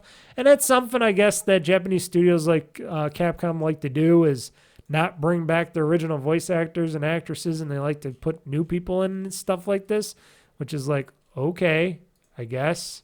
But it'll be interesting because they reworked a lot of stuff in the game. It's not just graphics and the voice and stuff that's going to be in 4K and all that stuff. They revamped a lot of the gameplay. They said they kept the movement styles the same because it looks cool and wonky and stuff, but they revamped quality of life stuff. The stupid clock is still going to be in this game, so you still got the countdown clock on how you play this game. I am interested in what this is going to be like. It says the Dead Rising Deluxe Remaster launches with 4K graphics and 60 frames per second support running on the RE engine. So you know it's going to be good because that's where they do all the Resident Evil engine games from, because it is Capcom, mind you. I'm interested, but it's going to be $50 if you buy the basic version, or if you want the digital deluxe edition, which comes with some extra pre-order bonuses, it's $60. I would get the $50 one myself because I don't really give a shit about the extra costumes and whatnot. I get enough. I can make Frank dress up as a lot of stuff in the game already and do a lot of stupid stuff, so I don't need to spend another $10 on that. But I'm hesitant to buy it because it's not like I like the original Dead Rising games, but I hated the clock. I always hated the countdown clock. I always hated to go up against that clock. I know a lot of people liked it and didn't care. I did. I'm sorry. I'm one of those people that didn't really care about the clock as much, but that's why I like Dead Rising 3 a lot, because they got rid of the whole notion of the clock.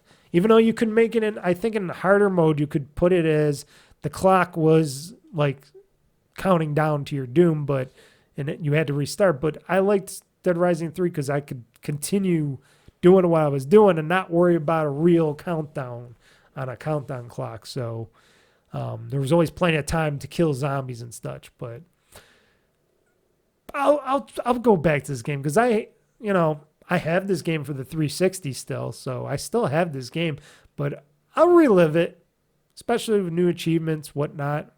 I'll relive it. I'll relive the horror and the fun that was the original Dead Rising, and maybe I'll beat it because I never beat the original Dead Rising game because it was so clunky and the clock was getting me really pissed off. I was just really bad at it. So maybe this time around I'll beat it.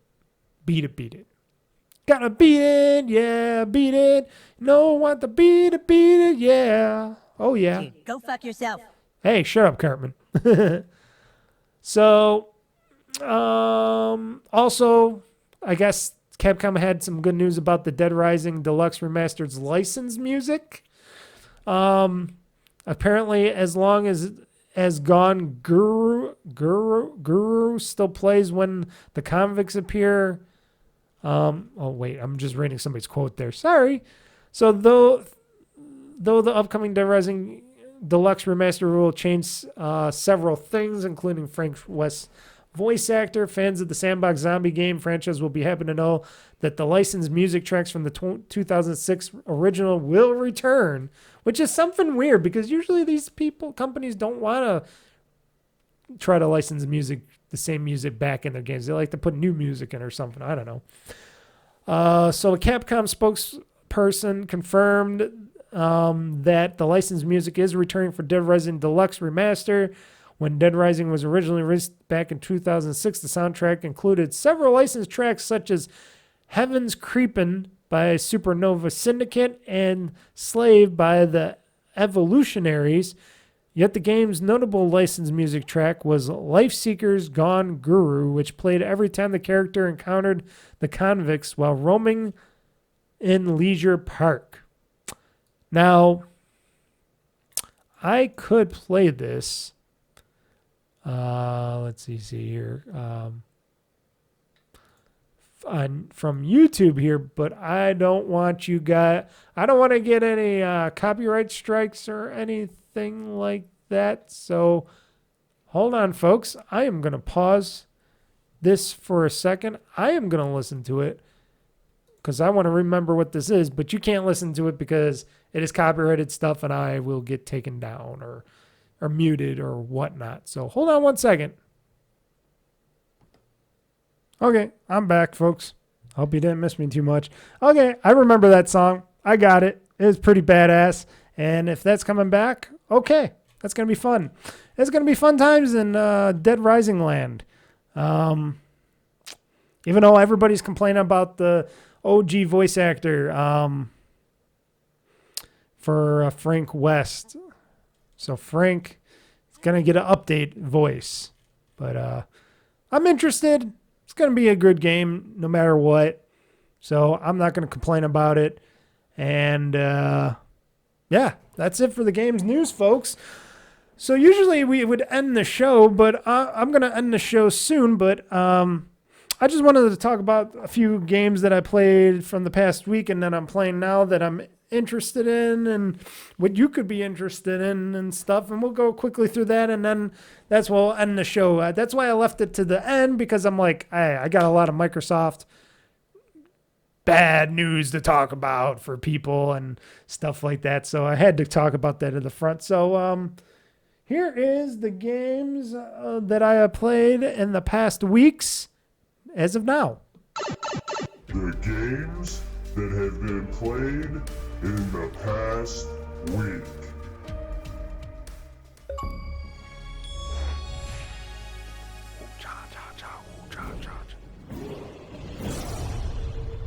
That's a good game. Enjoy your gaming. Dude, go fuck yourself. As Cartman would say.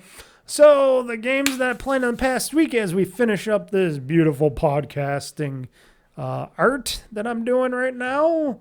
And like I said, you can definitely hit me up on OldFreakyGamer at gmail.com if you want to email me some questions, comments, whatnot for future episodes or anything. Or if you want to watch my videos, you can go to YouTube directly and search OldFreakyGamer. I'm just going to say that directly.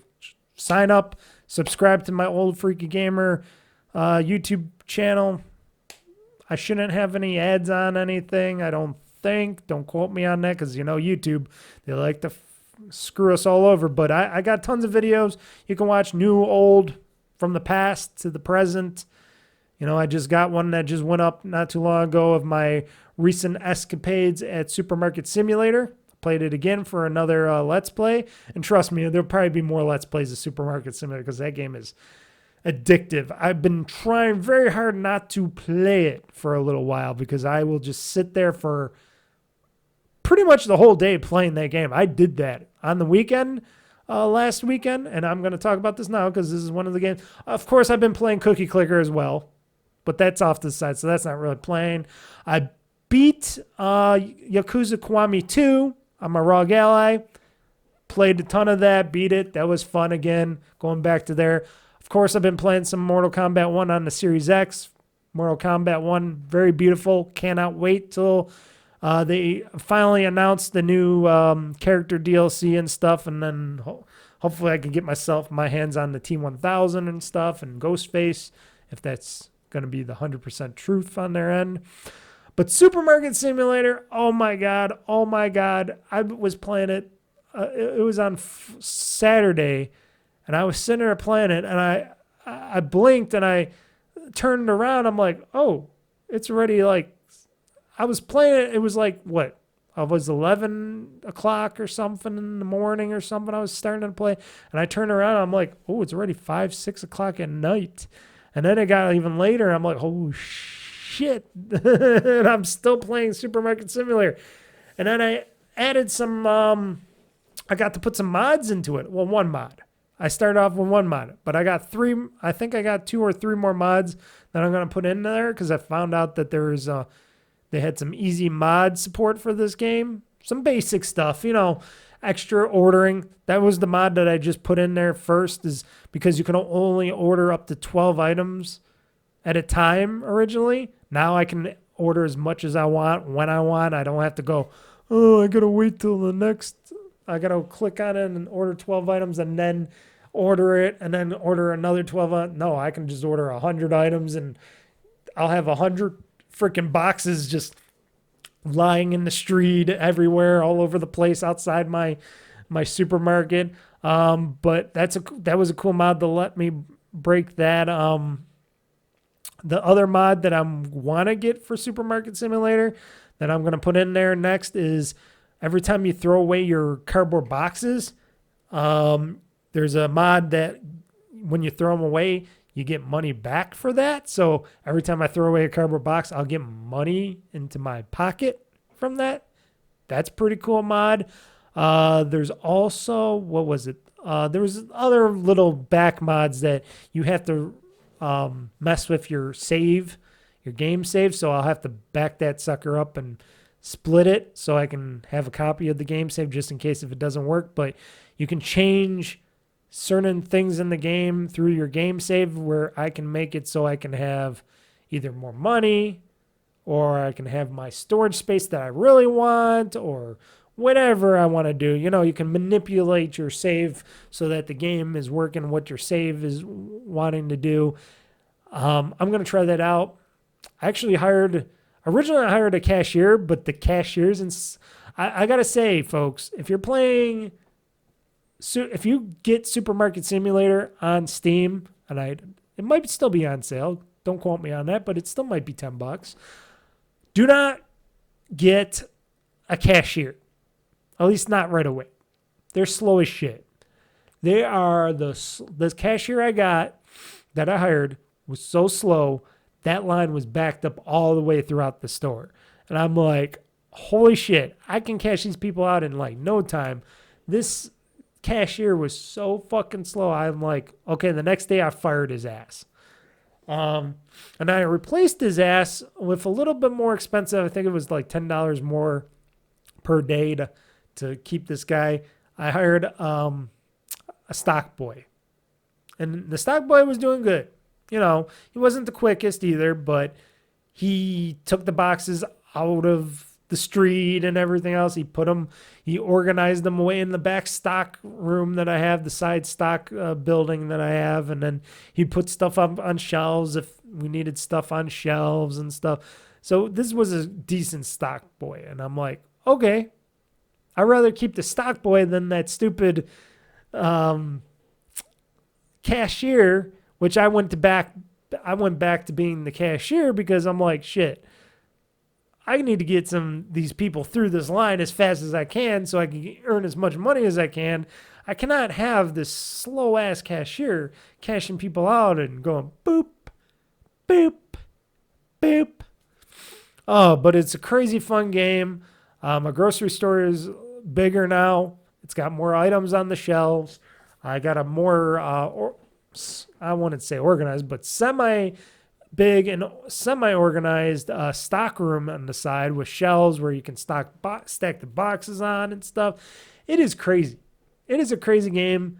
I could play it for hours and hours and lose just track of time, like days, weeks, months. That's why I had to stop playing for a while because I got other games I want to play, so I started playing other games. And I didn't put this game on here because why would I put a game that I started playing on here? Yakuza 3. Because, of course, I'm going to continue with my Yakuza game playing. And I started up the next Yakuza game on my back catalog of Yakuza games on my PC /ROG Ally list. And that was Yakuza 3. So now started playing Yakuza 3 again and reminiscing on how cheaply Yakuza 3 was done. Yes. It doesn't hold up like the other ones do. They didn't really remaster Yakuza 3, but if they ever did down the road, that'd be beautiful. But It's old school, but it's good. It's still a good game. It's still, I gotta just find out where I gotta get the can of dog food. I know there's probably a Popo or a grocery something shop somewhere on the island. I gotta get that dog. That damn dog needs damn dog food, so I can get the damn dog back to the house. Yeah, started to play Yakuza 3 on my ROG Ally. That's been running great. It's been fun. Orcs Must Die 3, I played a mission of yesterday because I wanted to just get some PC gaming in, and I wanted to get a PC Game Pass thing on my thing. And I beat the level. I'm surprised I beat the level because I was figuring that the level that I left off in Orcs Must Die 3, where these orcs are just coming from every which way, I thought that I was not in the mindset for. I was like, how am I gonna beat this mission? These orcs are like everywhere, and surprisingly, somehow, some way, some shape or form, I beat them, and I beat it. I beat the level. I was so shocked because I was just getting way overwhelmed. The orcs were coming from every which direction. My traps and my ghost people were not getting them, killing them enough, but still somehow, some way, I beat that level. I beat that mission, and I was so proud. Even though it was like 10 o'clock at night last night, I went to bed late because I'm stupid. I beat that level. I was so happy about that. Good on me, Mr. Mike. But Orcs Must Die 3 is a fun, what should I say, tower defense kind of a game, if we may call it that. And a surprise hit, but still kind of a ripoff. But I'm still got to play more of it, which I will after this podcast today. Nickelodeon All-Star Brawl 2. Because I'm a big Nickelodeon fan head back in the day, and I love Rugrats, I love Ren and Stimpy, Angry Beavers, Wild Thornberries, what were the other ones? Well, they didn't have any Real Monsters. They had Hey Arnold. That's what they were missing. They were missing some characters and stuff in this, but a lot of them they had, and I don't care about the Avatar or Korra or any of the other people, but okay, they were in there too. But I was playing and I'm like, this is a damn direct ripoff of Super Smash Brothers. Doesn't matter which one, but this is a direct ripoff of Super Smash Brothers with the levels and how they looked and played, how the characters played a little bit, which were kind of lacking, but I think it was just because I was playing as April O'Neil. Oh, yes, they have the Turtles and April O'Neil, which April O'Neil is the worst character of them all. She barely has any moves. SpongeBob, he has moves, but he's just like, eh. I really like Rocco, but it seems like he's not that powerful of a character. You know who's the most powerful character in that? And I gotta say maybe Mecha Plankton now, because I was getting destroyed by people online with Mecha Plankton. But Reptar, which is Tommy Pickles' favorite dinosaur toy doll.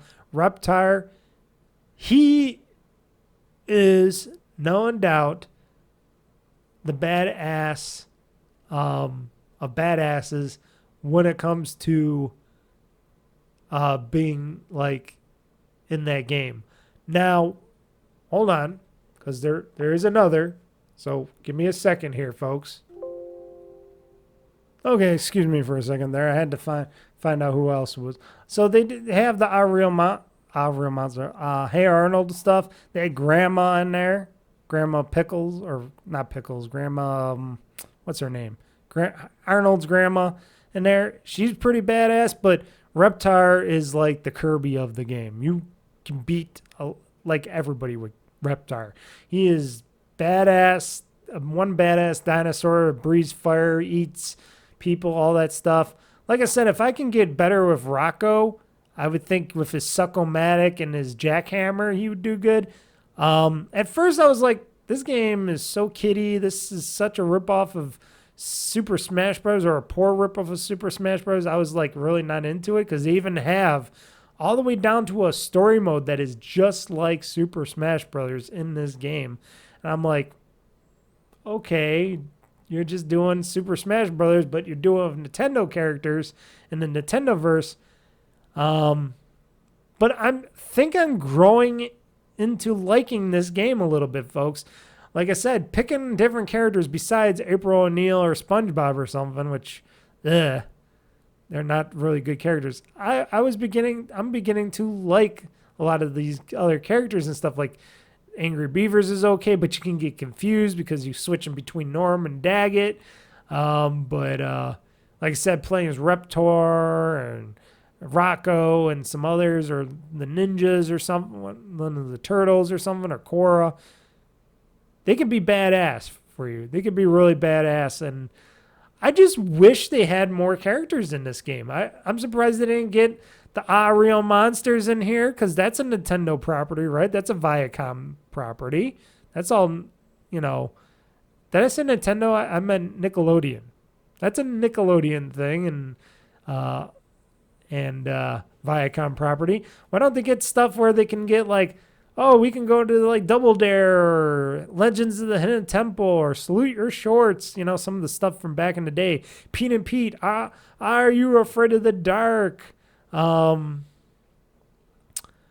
Would You Do? Stick Stickly, he should be in the game. Remember Stick Stickly, where they took a little stick and they put some eyeballs on it and they did like him as a host? What the shit was that? Then they can do some stuff from live action stuff, and they can make them into 3D digital stuff like all that, and Pete and Pete and all those other live action shows that they did on Nickelodeon and stuff back in the day. Salute Your Shorts, like I said. They should have did some of that stuff. Going to Are You Afraid of the Dark World or something? That would have been really cool, but they don't. They just pick your basic characters that they have nowadays. But if they would have added some of those nostalgia characters and franchises and stuff, like Legends of the Hidden Temple with what's his name? The Doom block they would make talk. Or even, Nick Arcade and Mr. Wizard and stuff used to be on Nickelodeon, like early days when I was a little kid. I used to watch Mr. Wizard before I went to school, to kindergarten or whatever. I would wake up, Mr. Wizard and Nick Arcade would be on. I'd watch it early in the morning before I had to get ready to go to school and stuff. And that was crazy. That was crazy stuff. That was crazy back in the day. But it's starting to grow on me. I'll have more to talk about it. Like I said, I played very little bit of it. I played some for a upcoming Let's Play, which is a little shorter than usual, but I played some of it. I'll play some more of it, and we'll see what I come up with the next time I talk on here. But it surprised me on how they were taking basically the whole franchise of Super Smash Bros. And just make it their own. And I'm surprised Nintendo didn't see any logistic-wise see anything that was like, hey, you're basically taking our whole franchise and copying it. I know you're not copying their characters, but the move sets, the way the things react to each other, the way the game is laid out, etc., etc., etc. It's like a one-on-one look to Super Smash Brothers. It's just different franchises, different characters, different looking levels. But you even goes through the level design stuff, just like in Smash Brothers and stuff. There's a lot of stuff you do that you can do in Smash Brothers, but then there's some stuff that they could do better with some of the characters, with fighting and stuff like that. But Super Smash or Nickelodeon All-Star Brawl 2, I wonder. That's an interesting thing. That's an interesting game, and I'm sure we'll get more of them, because apparently they have been big hits for the company that makes it for Viacom and stuff and Nickelodeon. So maybe there'll be more of them. I don't know. I know it's more for the kiddies and not for us adults, but Hey, I couldn't help myself, folks. I had to try. I had to try. So, we're going to end this podcast. Like I said, any comments, questions, whatever, you can just feel free to comment below. If you're watching the video portion of this podcast, the comment section is open for my podcasts. So you can comment under the podcasts in the comment section if you have any comments, questions for me, whatever. You can tweet me and DM me on Twitter X. And my handle is at OldFreakyGamer. Or you could go and email me at oldfreakygamer@gmail.com. Or you can just go to oldfreakygamer.com to visit my website. It's a website about video games. Has this video on there. Has my podcast. You could go to Podbeam to get the podcast, the GamezAttack podcast. But you can just go and download this podcast on any major podcast app you have. I'm even on Spotify, I'm sure, and stuff like that. So you can download this podcast anywhere, especially my website. Just go to my website at oldfreakygamer.com. You can get to it. Feel free to go to YouTube, search Old Freaky Gamer. I know I mentioned all this stuff many times before. Just subscribe. It doesn't hurt. It's not like it costs you any money. It doesn't cost me any money. It doesn't give me any more money. It's just something I'm like, hey, more people watch my content. Subscribe to my channel. You know, why not? It's all free. It's all free and happy. And I think that's it, folks. So I am getting out of here. I hope that was enough games talk for you today and this week. And I'll catch you again in the next 2 weeks. Whoops, I pushed the wrong button there. Go figure. And I'll talk to you guys in the next 2 weeks. And we'll have more gaming news and stories to do. I'm going to go try to play me some games before I got to go to bed. And everybody, game on, game hard, world conquest. I'm pushing this game button. This show is now game over. See ya. Play the game like it's nothing. I'm always thankful for something. Don't take for granted, stay humble. Now wake up. It's time to look at the enemy. Look in the mirror if he is no friend to me. It's not working out, maybe it's the chemistry. It's time to break up so I can make a better me. Better believe in your mind, cause it's everything. You can mold, shape, find almost anything. All it takes is some time and some clarity to find your identity. It's mind over everything.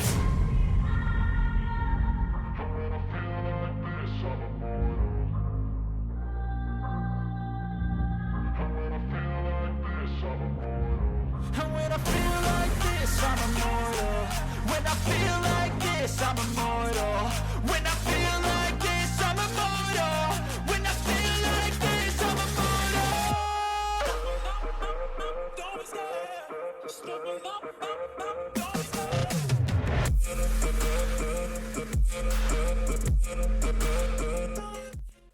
That's a good game. Enjoy your gaming. Dude, go fuck yourself.